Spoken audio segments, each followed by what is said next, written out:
Well,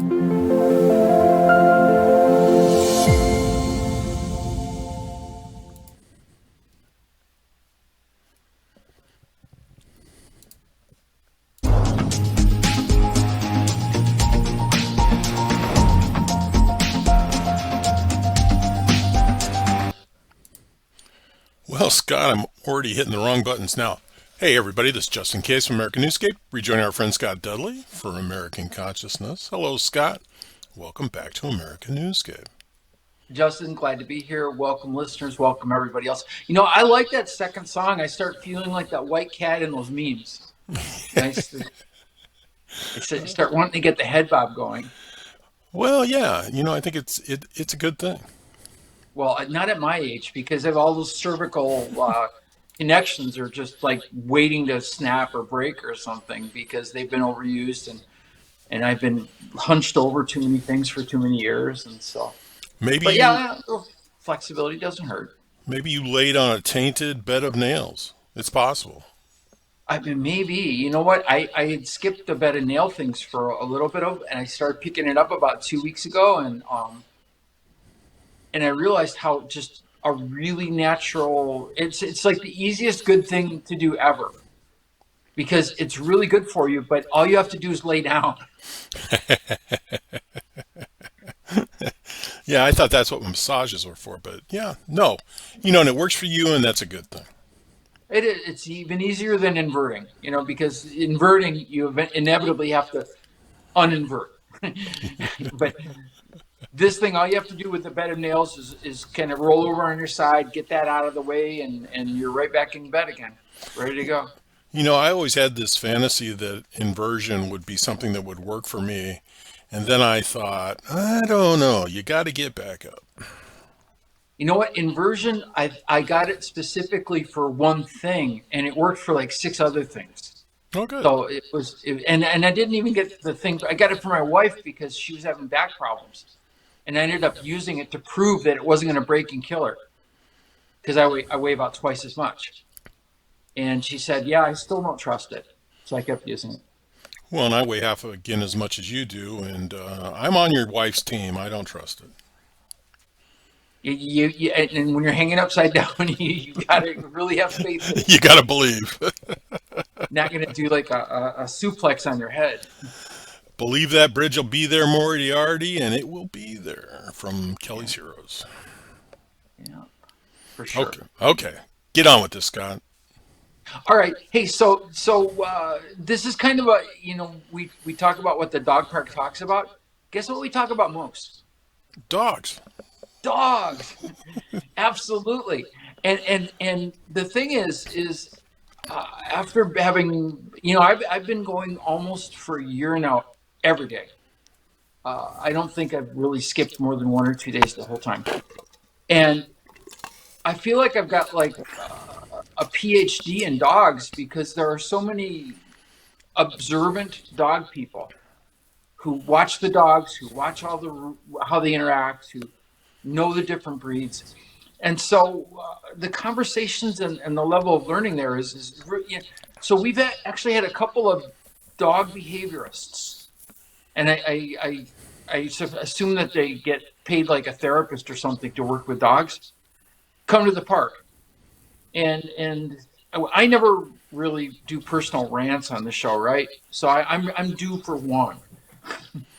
Okay. You're supposed to laugh because I always do personal rants, but No, Scott. What other kind of rant is there? You never rant. You're like water off a duck's back. You Right. suck it up and go on. So this first dog behaviorist, and these people shall be. I will keep the descriptions very general so that we don't identify people in the community. But the first one was a person who was selling themselves as a dog trainer, and they brought their dog on the other side, closed it all up, and then they used their dog to bait our dogs. And my dog is a herding dog. Okay. And if you've never worked with herding dogs are real one-minded. They want to herd, and they're the bosses, and everybody else is the thing that gets herded. Right. And And they're really intense about it. They're super hyper focused. They're super energetic. And the worst thing, I mean, so they'll come to the fence and they'll bark at this other dog saying, "Hey, let's go this way. Hey, let's go that way. Hey, let's move this way."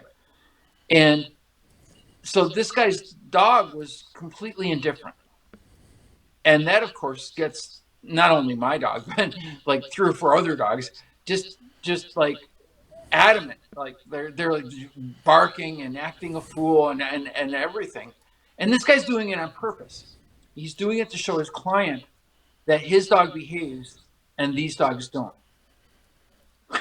And so eventually I walked over to the fence and said, "Hey, why are you baiting our dogs? Why are you provoking them?" And he's like, "These dogs don't know how to behave." And I'm like, this is a herding dog. It knows how to behave perfectly. It's doing what it was bred to do for hundreds of generations, and you're teasing it. And that didn't end very well. Eventually, later on, he started yelling at my dog, and my dog barked louder and more ferociously back at them at that point. And I stepped in and I intervened, and he's like giving me his card at that point, saying, "I can train your dog." And I'm like, "Dude, I wouldn't let you anywhere near my dog." Right. And he intervened, and I get to the car, and one of the things that separates my dog from other herding dogs is she's really been abused, abandoned, beaten, left in a home without food or water. It was just a pretty long list of kidnapped, of evil things. Yeah. So I go back to the car and I'm like, man, I hope he didn't like just break her, and now she's going to be all bummed out and hurt and feeling weird for, and I'll have to go back and do more work with her, basically. And so I get back to the car and she's laughing. Yeah. We go into the car and she's got this big smile on her face and she's panting, and I figured it out. She baited him. She realized that she had been baited earlier in the day. And so when she got him to melt down and start yelling at her, that was her provoking him into a response. And that's exactly what she wanted to and intended to do. And that's kind of the thing about herding dogs, is they're really smart. Now, Scott, you have a history in behavioral health. The person that needed to learn to behave was that asshole dog discipliner. Excuse me for using the word asshole, but I think you handled him much better than I would have. One of my allies at the park actually lit into him, and Okay. and basically got to say, you have no idea what you're doing. You're really bad, and et cetera, et cetera, et cetera. So she's very she's a good ally. I didn't do that because one of the things that, as a behavioral health person, all of my records are gone, all of my restraining orders are closed, so I'm doing good. But as a person with a lot of time and experience in behavioral health, I've learned that not to throw good money after bad. So if the person's not hearing you and they're not going to benefit from a discussion, then there's no point in having a discussion. I mean, other than at the end of the day, you can say, "I said my piece." But if it didn't do anything to me, it's like I don't get much out of that. Well, So now we're doing an hour-long podcast.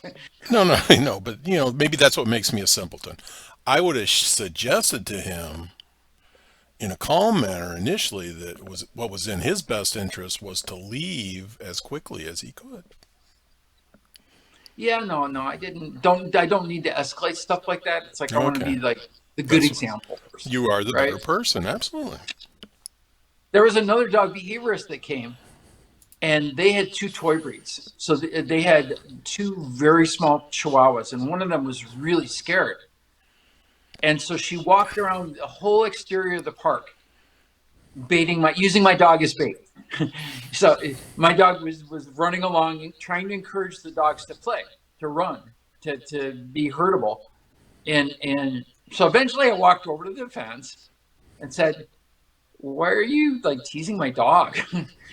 And she said, "Well, I'm a dog behaviorist." Like that, like forgives it, Jeez. right? It's like, okay. And I'm working with my dogs trying to get them to be non-reactive to dogs that are barking at them. And I'm like, well, and then she and I kind of like started kind of grumbling about it, like, well, that's still not very nice to my dog. And then so she profoundly thanked me. But Well, then good. she and this is where we're going to go with this, because this is interesting to me. Then she proceeded to say, I'm a dog behavioralist and I can fix that problem for you. And so she proceeded to kind of give me a lesson on how to disrupt her my dog's attention and get it back on me, so that my dog would be more easily manageable by me. Now, she did this not knowing that my dog is partly motivated not just by the breed type, but by the safety issues. And so when I step in front of her when she's hyper focused, and I already knew this because I'd worked with her for a year. When I step in front of her when she's hyper focused, she immediately just dodges around because I'm blocking her vision of the thing that may be a risk to her. And she needs to be able to see it. So all of the things she suggested were really good things. However, I knew with my dog that wasn't really what worked. So I came alongside of my dog. I gently put one finger, it wasn't even like a grab, under her collar. And then I kind of went alongside of her and lowered myself so that her and I were almost at the same level. And that was it. Yeah. And end of problem. Dog quiets down. She's still watching the perceived possible threat, but she now understands that I'm in charge and I'm here and I'm willing to, I'll go first. Whatever happens, I'll protect her. And that's all it took. Well, I hate to offend Chihuahua owners, but maybe your dog just doesn't like rats. She lives with her, her older sister is a Pekin Wawa, Okay. and she does really good with smaller dogs. But Okay. what she wants to do is she wants to herd, and that's really the essence of the dog park discussion. Because in the dog park, you've got every different type of the major groupings of dog breeds. So you've got working dogs, you've got the Rottweilers showing up, you've got German Shepherds showing up, you've got Dobermans showing up, you've got all the big working dogs. You've got guardian dogs. You've got the other day a huge, very beautiful from Alaska, no less. Great Pyrenees showed up, and it was like 220 pounds of white, fluffy beautifulness. It's a gorgeous dog, and they're very calm, mellow dogs. They don't really because they live with the herd. They become basically a sheep, and Yeah. unless you're a wolf attacking their sheep, that they're just very low key dogs and sleep all day. So it was a really nice dog, but we've got toy breeds, and we've got terriers, and of all kinds. The pit bulls and the Jack Russells and the little ones that I don't know what they are. They just yap at everything. They're yippy Um, dogs. Yip yips. yeah, absolutely. But and terriers are wired like my herding dog is half Staffordshire Terrier, and herding dog and terriers are wired uh, differently than other dogs. Their intensity level is just another thing, because they were going down into burrows after animals that could bite back. Yeah, you know absolutely. and so they had to be kind of fearless and act first and think second. Well, and you don't want to own one if you have underground sprinklers because they will dig up all your pipes. And if you want to repair your pipes, rent one of those terriers. Oh man, I feel blessed and fortunate that none of my dogs are diggers. We've got a dog at the park that's half husky and half golden retriever. So golden retrievers a bird dog. So sporting dogs are bird dogs. They're specifically bred to bring back birds. or find birds and bring back birds.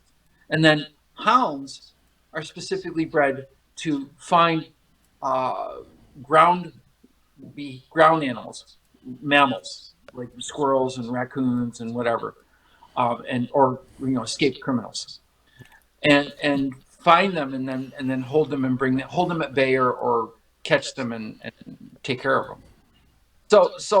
But this one's half husky, which is a working dog, pulls a sled, and half golden retriever.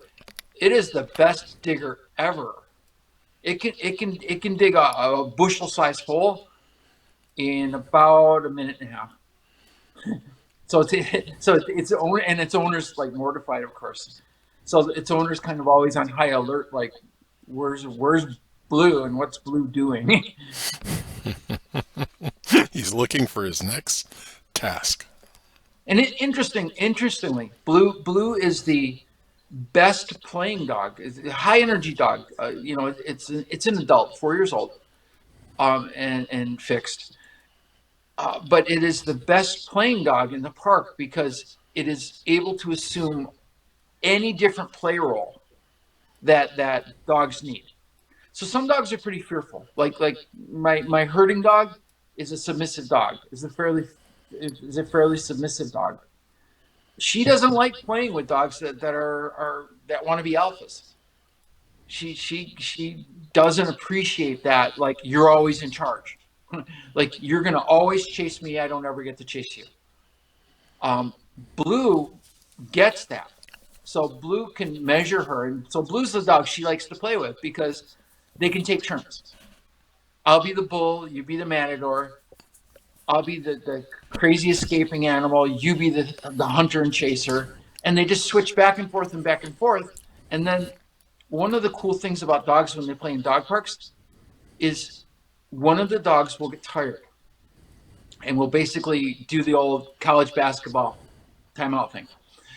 And the other dogs, if they're playing well, if they're good playing dogs in the dog park, if they figure this out, they'll all stop. They'll all go over the shade. They'll all go drink water. They'll all take about a 5-10 minute break. And then they'll start playing again. One of the things that you can measure in a dog park in terms of the dogs knowing their interactional stuff is if they miss that message.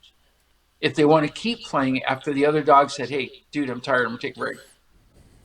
And so it's fun to watch the dogs. One of the things that dogs will do in playing groups is sometimes two dogs will form a team, and they won't change teams, and they'll pick on one dog, and that'll end the play too, because eventually that one dog is just like, you know what, it's not fair. So if it's three dogs playing, what you want to see is you want to see the dogs interacting. Like, okay, these two versus this one, and now these two versus this one, and they kind of are fluid and move back and forth. When they play like that, everybody's happy, and nobody gets grouchy, and everything's good. When they team up, and so for the guys who bring two dogs, like I'm bringing both of my Dobermans today. Well, guess what? Those Dobermans are already a team. Yeah. And so when they play, they're always going to like be us against everybody, you know. It's like, and so sometimes that can get a little bit goofy. And my dog, because she's kind of sensitive to that, is like a total barometer. It's like, Dad, those dogs aren't going to play very well. I'm just going to stay over here with you because they don't know the rules. Well, you know, Scott, I've had a lot of dogs and brought up a lot of dogs, and it's not necessarily the breed. A lot of it has to do with how they're brought up. A lot of it. I mean, breed will give you tendencies. If it's an energy breed, it's going to have energy. If it's a calm breed, it's typically going to be pretty calm. But then training, and as you suggest, this is almost magical. It's like, what kind of life experiences has this dog had? Has it grown up in a trustworthy environment with clear limits? Has it grown up with really laissez-faire where nobody was actually paying any attention to it and it was just doing what it wanted? And you're right, those factors all play out. Well, with people too, you talk about these tendencies of interactions of these dogs. It's very similar in the human world. The teaming up, the not playing fair. Oh yeah, yeah, yeah, absolutely. Not to plug a recent Oscar-nominated film, but I've watched Conclave a couple of times now, and it was like it's just like being back at work because it's like all these relationships he had to manage and all the back playing and the power seeking and everything else. And so I think you're absolutely right. So how do you identify what if you were going to be a type of breed of dog?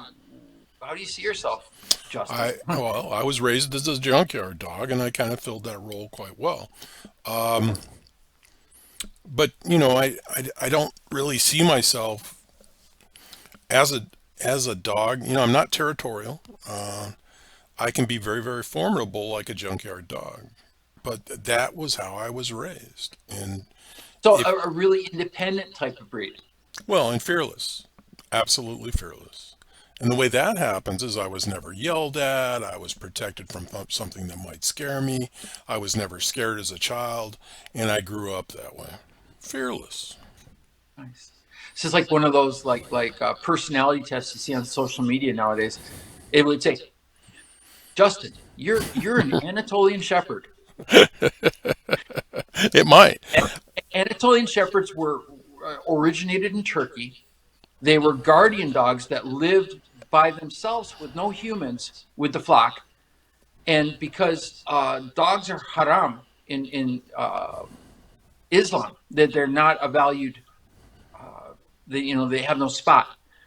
If they weren't good at what they did, they weren't allowed to survive They would become because food.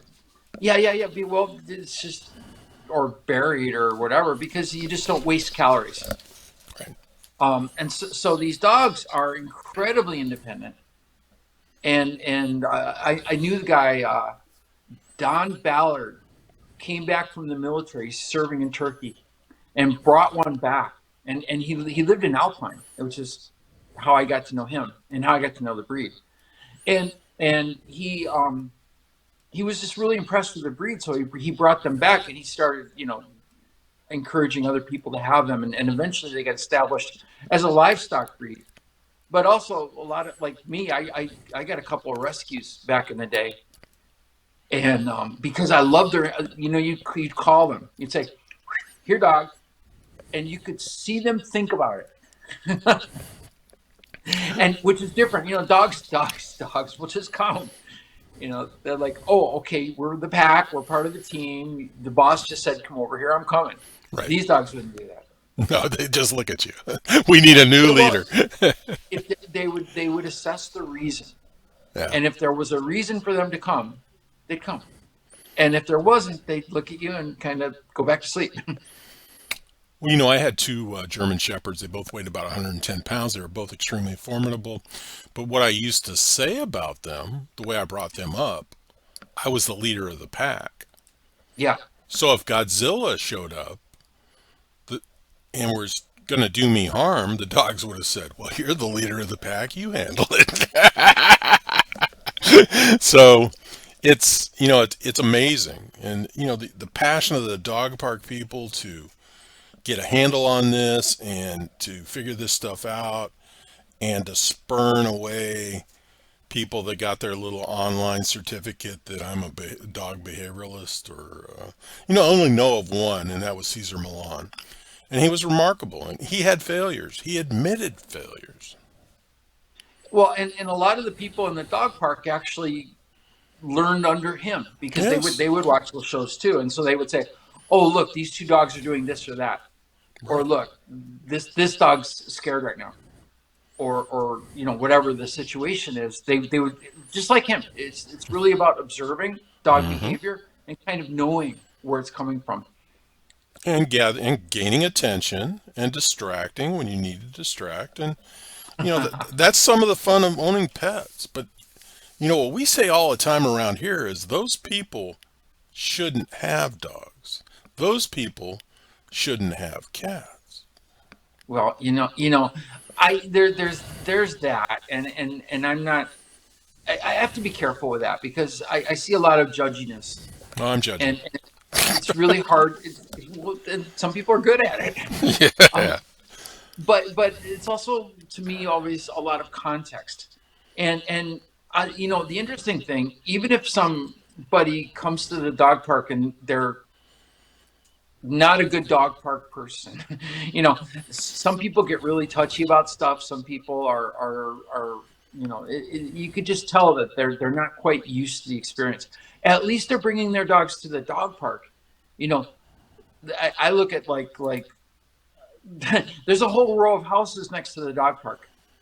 They all have dogs. Right. The dogs are all in the backyard, and the dogs are all a little bit miffed and a little bit sad that they can't be in the dog park. Right. You No, know, so absolutely. so if you get next to the fence, they'll be like barking, but they're not barking like stay out of my territory. They're barking like take me with you. Yeah. Yeah. Absolutely. Well, and those are the people that complained about the dog park going in there. Those were those people. Yeah, yeah. No, I was. It's funny. I was reading a study the other day about cats and cat ownership, and the study went pretty deep into a lot of different aspects. And basically, the cut to the punchline: if your cat is of normal weight and it's behaving in a fairly good way, you're a really well-adjusted human being and you're a good cat parent. Well, And so give yourself a little participation trophy or something if your cat's not pooping in the sink or tearing up the drapes or doing other kind of when cats aren't feeling it, cats can be little monsters. And when cats are okay, they're okay. They're affectionate, they're to their level of wanting to be, but they eat where they're supposed to, they go poop when they're supposed to, and they don't get out of control. yeah, but even, and I'd say my cat is very well behaved, but he has his bad days, just like human beings do. Yeah, no, what triggered this research was there was this person who went over to house sit this 24-year-old cat. And when they got there, the cat sat at the bottom of the stairs and yowled. And they're like, oh, well, this poor cat, it can't get up.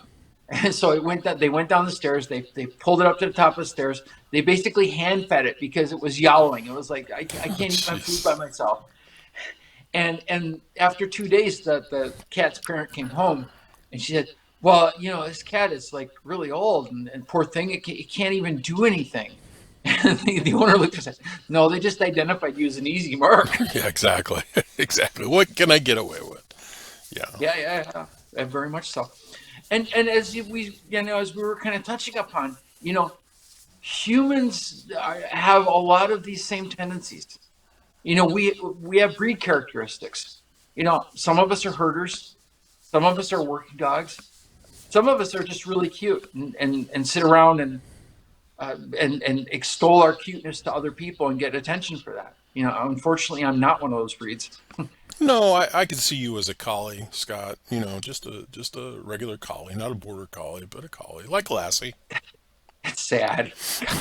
The reason you don't see a lot of collies anymore is because they interbred them too much and they turned into like Irish setters. Oh gosh. They're like nice dogs, but they're goofy. They're not very smart. Yeah, the Irish setter that grows up at 9 years old, and Sometimes. yeah, and they'll kill you, not from viciousness, but just with energy. Yeah, yeah, yeah. You don't see a lot of those anymore either. It's interesting how stuff comes into like flavor. No, I wouldn't have called myself a herding dog until I got one, and then I realized it's like, ooh, I get kind of hyper focused and relentless like that, don't I? Well, yeah, And Tim. and then and then the actually the guy responsible for actually starting the dog park when he was involved in the government in the city of Imperial goes there all the time. And one of his favorite things to say is, the dogs and the owners. It's like you look at a dog and see how they are, and you know how the owner is. So they end up resembling each other. Well, You know, that's like that's simple. Simple. That's a simple theory, but You like Lassie, you go to rescue Timmy, you go to make sure Timmy's all right at the bottom of the well. You go get everybody. You get the resources necessary to save Timmy, and that's who you are, Scott, and you've always been that way. Well, and I've got some, yeah, I've got some herding vibe. It's like I've got this ability to pay attention, and you're right. I'm a really good risk manager. Yeah. You know why? Because I can imagine disasters, Well, you've had so many. I mean, you've had so many right? challenges in your life. Yeah, Absolutely. I can walk into a room and say, you know what? If there's an earthquake, this is going to be really problematic. Yeah. But do you worry about it? Do you sit there and worry about that? No, you And, just, and no, I don't. yeah. I very pragmatically assess stuff and come up with alternative plans, and sometimes I'll inform people if it looks like they're about to, drive off the cliff of bad consequence. I'll be like, Just you know what? just like your border collie did in the park. Hey, those Yeah, Dobermans, they're not good dogs. yeah. No, it's funny. There's a huge, beautiful Doberman right now, and he's such a baby. He's like a really hesitant dog, and he's half again as big as any of the dogs there. And he's total Doberman. He's like all, he's beautifully muscled. He's got, ginormous, Doberman teeth. And he's like, I don't feel safe here, Dad. And so he's clinging to his mom, and he's going to get over it. But it's interesting to see that even a breed like that can have, can be the timid puppy in the litter. Well, and I've always told people if you're going to have those Dobermans and those German Shepherds, there's rules of ownership. You have to be able to manage those dogs, and you Oh can't yes, allow them to be biting anybody to chomp my chihuahua or something. or anybody or a human or a kid. And Yeah. once they show that behavior, you've got to basically need to deal with those dogs. And one thing about German Shepherds, the most dangerous ones are female adult German Shepherds that are overweight because the hip dysplasia puts them in a Makes them danger grouchy. dangerous mood. Yeah. Yeah, I could, and we say it's funny at the dog park. You see dogs with hip dysplasia. You see dogs that whose gait has been impacted. One of the things I've seen there that I hadn't really thought about, ACLs.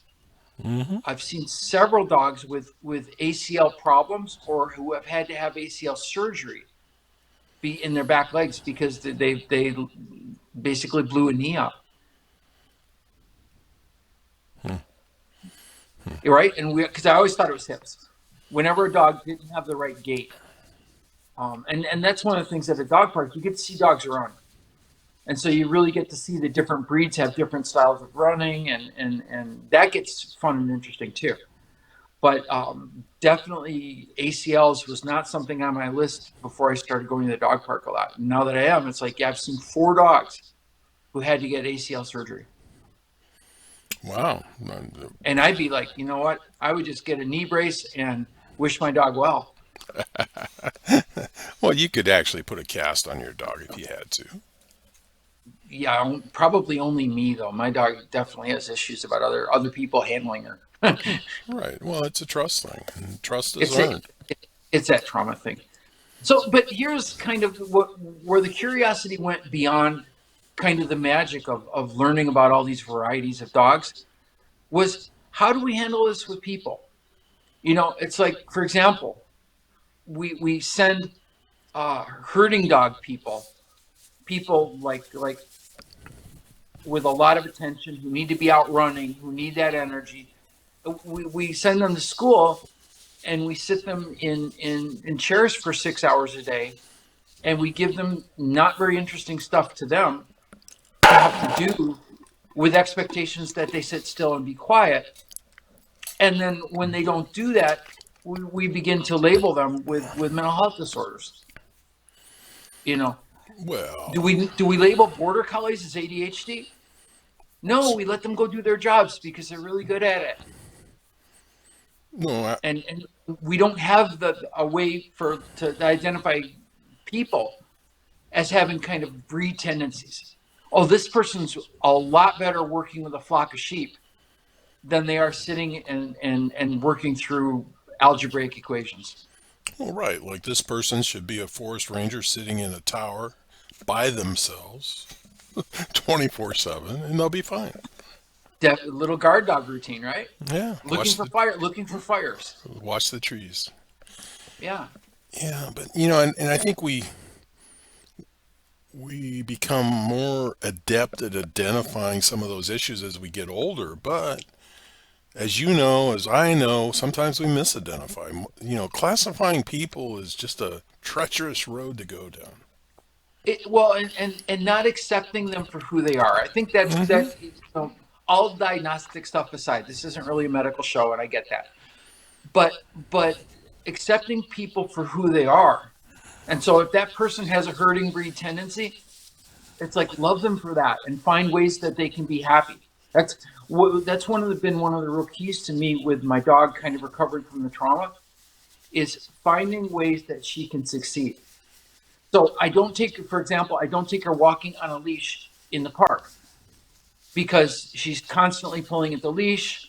People look at her and they see that half of that Staffordshire Terrier and they see pit bull and they run away from her and she's like, oh my god, they're scared of me, they're going to hurt me, and then she starts reacting. So I don't do things like that because she fails. Why would I put her in positions where she's going to fail? Why would we do that to people? No, absolutely. And as pet owners, we've learned that our pets signal off of the energy we're putting out there, and people do too.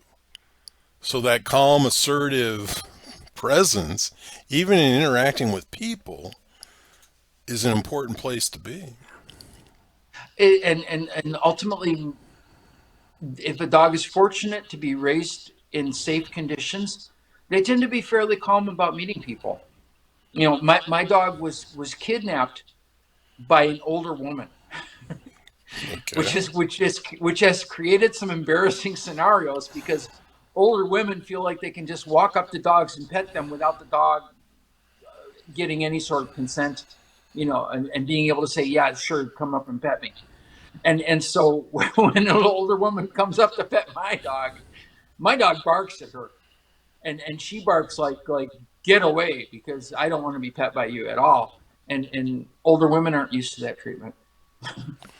Well, my cat, who met with a tragedy, but he's still with me, he was very gregarious, and we learned this after he had his so-called accident, that he was visiting 7 neighbors. Every neighbor that had a doggy door, my cat was going inside and asking for Nice, food, nice. and they were feeding him, so he had a route.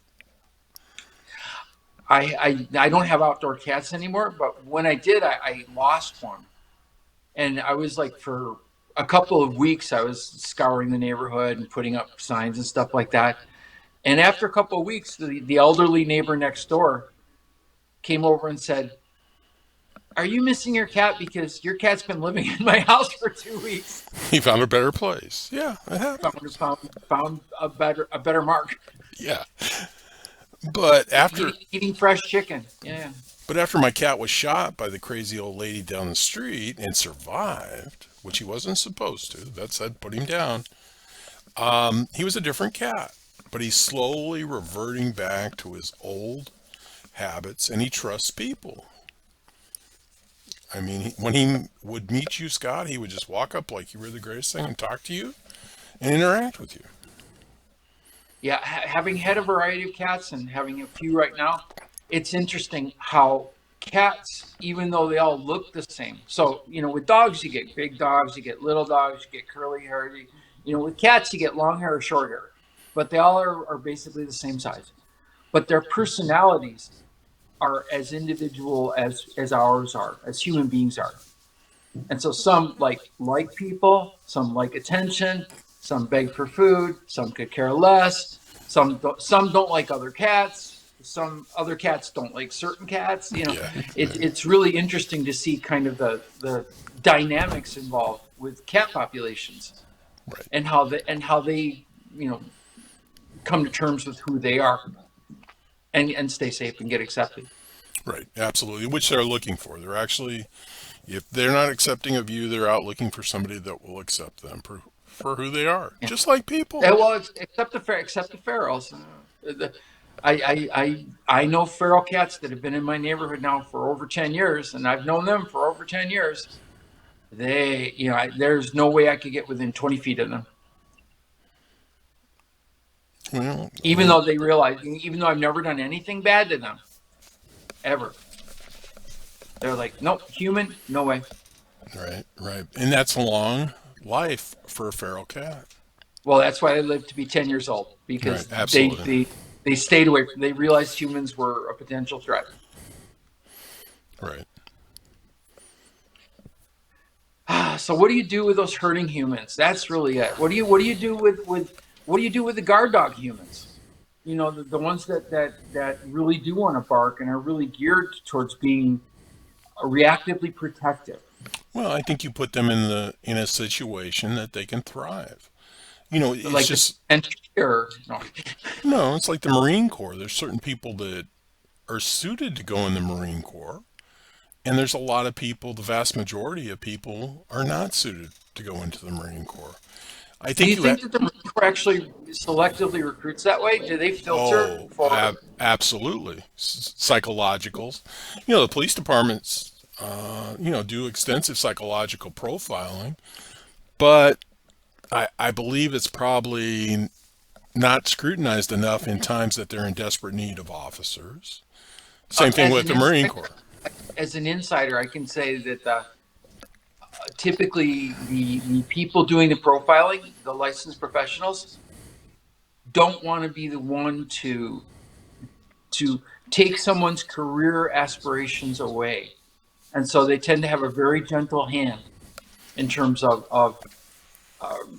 hardcore weeding out sadistic people or people who are going to wilt under pressure.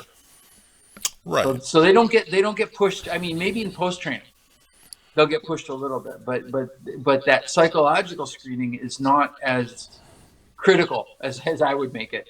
Of course, I'm a Well, herding breed, so well, World War II in the Pacific, good worked for me. It was one of the Marines that did 4 landings, very dangerous duty. And he took me aside and told me that they knew when the new recruits, which they were in desperate need of recruits, and those recruits were cannon fodder, if people don't know what that term means, yeah, they knew when they got off the boat if they were going to survive the day. just by how that person walked and looked and Right, and vibed. those seasoned soldiers would make a point to distance themselves from those new recruits. Yeah, yeah, yeah. This is that dead man walking. I don't want to be like caught in the crossfire. Well, the parallax view of that is those new recruits needed those seasoned veterans to take an interest in them, but they didn't. To get them to adjust to the conditions and be ready to keep their lives going. Right, and I think that still continues today. So it's important to put the right people in those roles. It was important for society to direct you to the career that you undertook because I think you did a tremendous amount of good for a lot of people. And it was and if it was it's interesting how that happens because it feels like fate, and yet certainly I was guided away from certain things and guided into others. I mean, when I walked into the recruiting office, they came up with the quickest excuse they could to get me to turn around and walk the other direction. Well, I remember once I was interested in considering the reserves because I wanted to get back into boxing training, and I thought, the Army should pay for that. Little exercise, yeah. And the recruiter said, "I'm going to get you into tanks." Well, people that know me, I'm 6'7". Oh man, yeah, Yeah. I know you and fight. I said, "Are you crazy?" So, but How he about had a a submarine instead, right? yeah, he had a billet. He needed tank people. Yeah, that makes a lot of sense. So, And I went in, of course, asking to do something in particular, and it was a real glamour job. okay. So obviously, I was not. I did not go in saying I'm willing to be fodder. Which is what you have to do Right. because they will lie to you.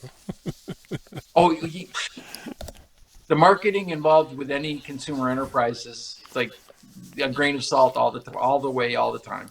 Well, I used to, a lot of people don't know, I used to use the Blue Angels crew and pilots as judges in a culinary contest. And the reason I used them is because people had great respect for them. Even though they knew nothing about food, they really couldn't get mad at me. And one of the questions we would be in lulls in But they time. like ribs. But they like the food. It happened to be ribs. But in the lulls of time, I would ask them questions, which they're not used to being asked.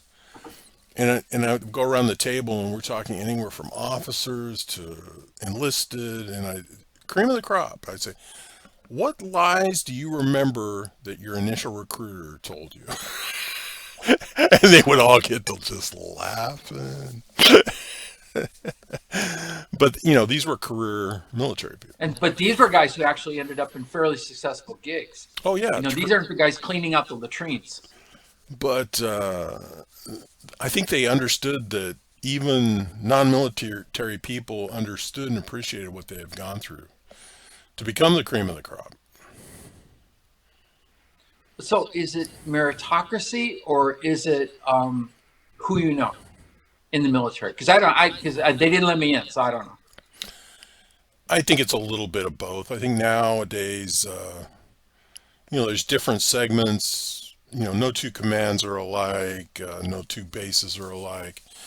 But there's so much testing and education requirements for soldiers these days that it's very hard to skate by without a brain. So they're all German shepherds, but some have Schufhund training. No, not necessarily. I mean, I always recognize, they were scroungers and, there were a lot of talents that the military requires.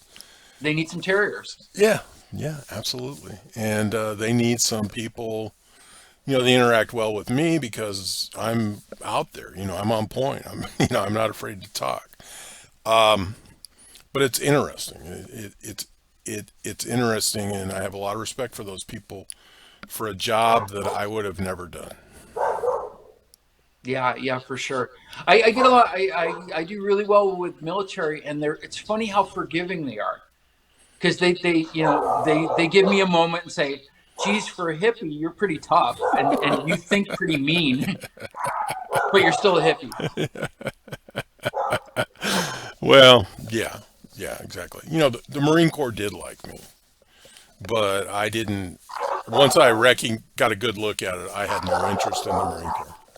I can always remember doing a seminar with Customs and Border Protection, and I was the mental health guy, and we were talking on break once, and at the end of the conversation, it was like, "Dude, you're so much harder on your kids than we are." I said, well, yeah, you gotta do it the right way, or just don't do it. It's a waste of time. Well, particularly where we live, where it's a dangerous environment, if not from the people they're apprehending, but from the weather, the conditions. From the weather, I was gonna say that is the real danger here locally is that in the summertime you can die. Yeah. Just like in the wintertime in Michigan.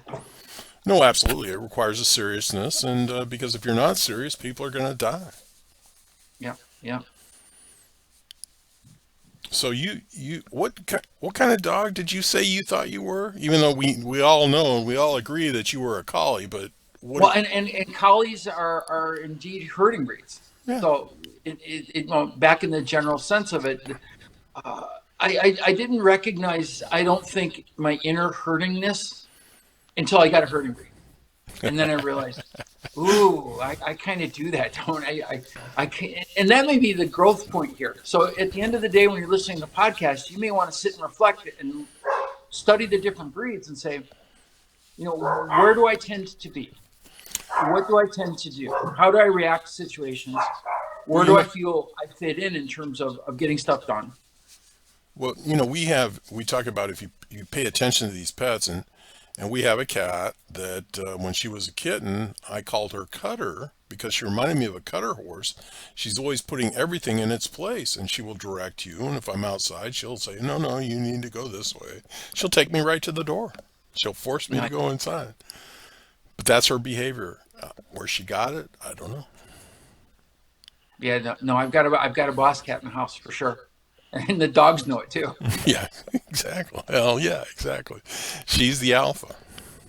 Yeah, yeah, very much so. Well, I think that's a So I mean, good exercise you just came up with. Identify the just ponder what breed you might be, and ponder the people you love, and you're going to notice the people that you love all have different personalities and traits and breeds, and next thing you know, you'll be painting dogs playing poker.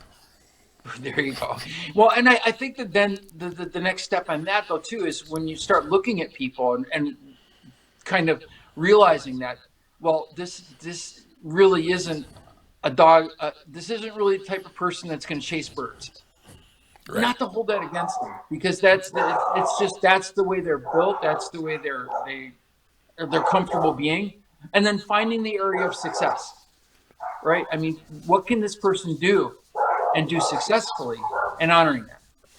Well, absolutely, but another interesting exercise is asking people what breed they think they are, because it's interesting.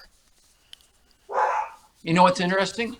We've done 24 shows, and my dogs have never disrupted their show by barking. Well, they have when the mailman comes. They don't like the mailman. Yeah, yeah, yeah.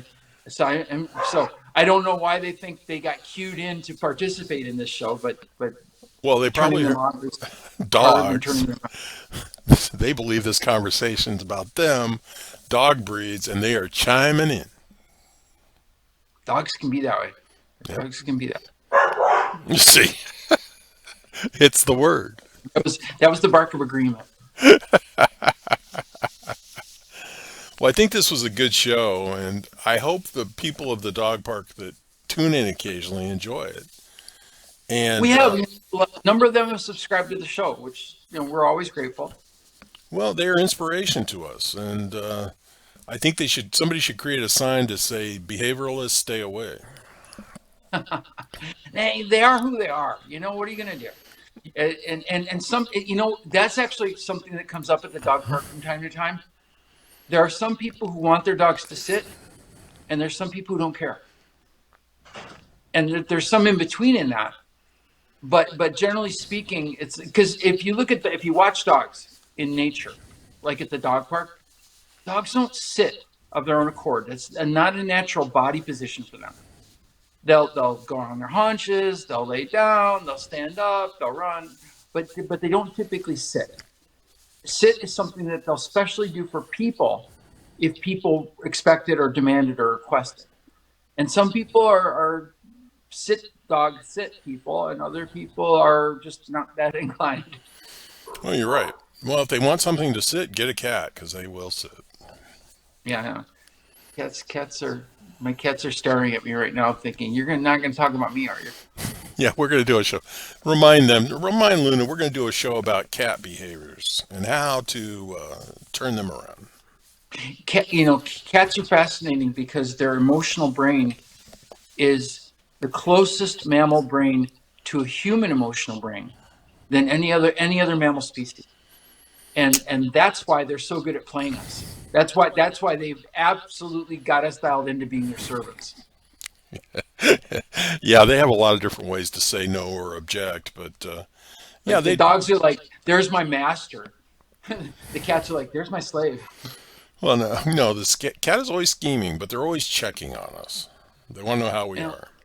they absolutely, and they're really good at reading our emotional states because their brains and our brains line up very much similarly in terms of emotions.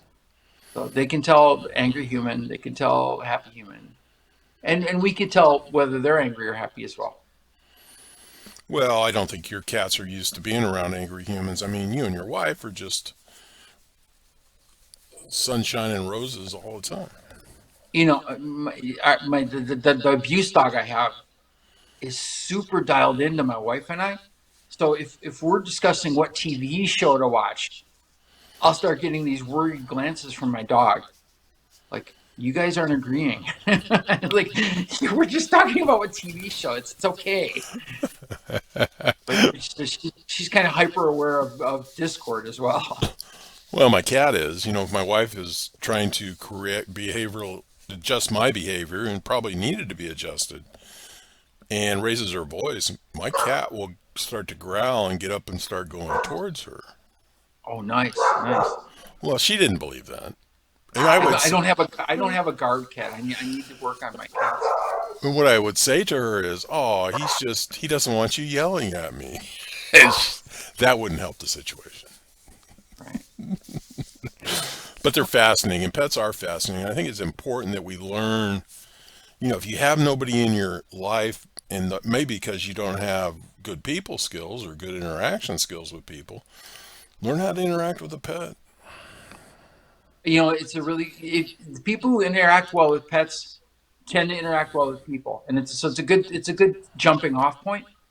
But the other point is to be honest, pets are a lot more consistent and reliable and have a lot less personal agenda stuff going on than humans. And it doesn't take long with a pet before you're like, oh, okay, this is a lot simpler. Well, but it can be with humans as well. You need to enhance those skills. Everybody should. I mean, we all need to. You and I need to. I mean, get along with more people and enhance our interaction skills, and I think the pets help bring that out of us. They help calm us. We were saying I was saying that at the dog park, like how it was really good because it brought people out of their silos and Hmm. interacted people from all different backgrounds and beliefs. And one of the people there is a substance abuse counselor, and they said, "Hey, drug recovery is the same way because substance use problems, other than trauma, is equal opportunity." And so when you walk into a substance abuse facility, you get rich, you get poor, you get men, you get women, you get angry people, you get sad people, you get the whole spectrum, all the breeds. But they have a commonality that they can rally around. Yeah, just like dog park. We like dogs. Well, and you primarily like dog park people, and that's a good thing. Well, because we like dogs enough to take them to the dog park. Yeah. It's like there are other things you could do with your life than sitting around a dog park for an hour and a half. Well, it'll be in a few months. It'll be 115 degrees outside, and I'll be walking my cat on his leash, and I'll be negotiating with him. Don't you think it's a little hot outside? Maybe we should go inside. I have those negotiations with my dog, who likes to lay in the sun when it's 115 degrees. And I'm like, really? Yeah, yeah, yeah, yeah, yeah, yeah.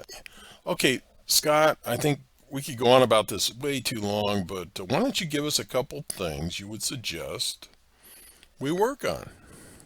Yeah, okay. So I think we already kind of touched gently. Let me rewind just. I think the first thing is think about yourself. Self-reflect. Self-reflecting is such an important skill. Self-reflect. How do what's my breed?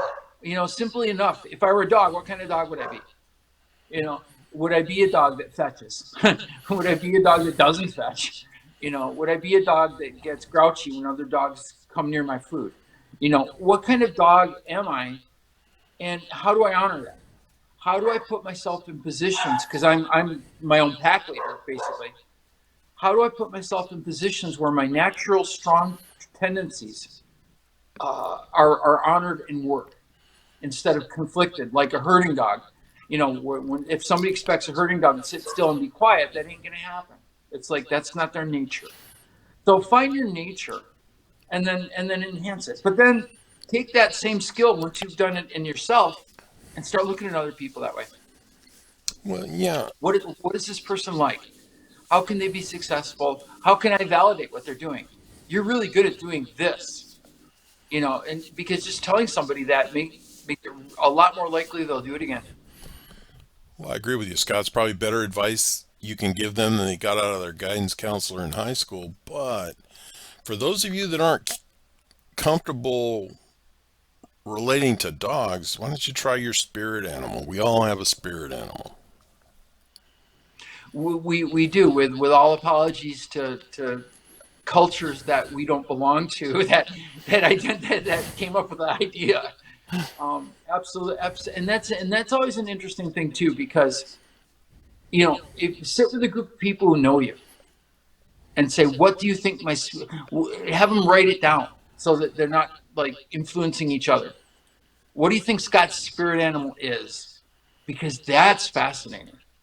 Well, it is, and if you wanna hint at what yours might be, go to the zoo, and there'll be one animal that you're just far too fascinated with, and that might be your spirit animal. So you're a jackal, or what's your No, I'm a rhinoceros, of course. I act like a rhinoceros, and nice, nice, I just can't flick my ears. nice. See, I think otter would be it for me, but and freshwater otter, the landlocked otter, not sea otter. But like I said, other people sometimes are can see things about you that you can't see about yourselves, and so asking people that question, how how do you see me? And they may say, you're a dead possum. Well, no, I'm proud of you, Scott, because you didn't claim your spirit animal was a unicorn. No, no, never, never was, really never was, never would be. It popped up in a dream once. Yeah, it's all interesting, and it's part of, they're clues to who we are and what we are and what people may be around us. So I would And, encourage you. and maybe this is a good closing thought, is that it also points us back to our relationship with nature.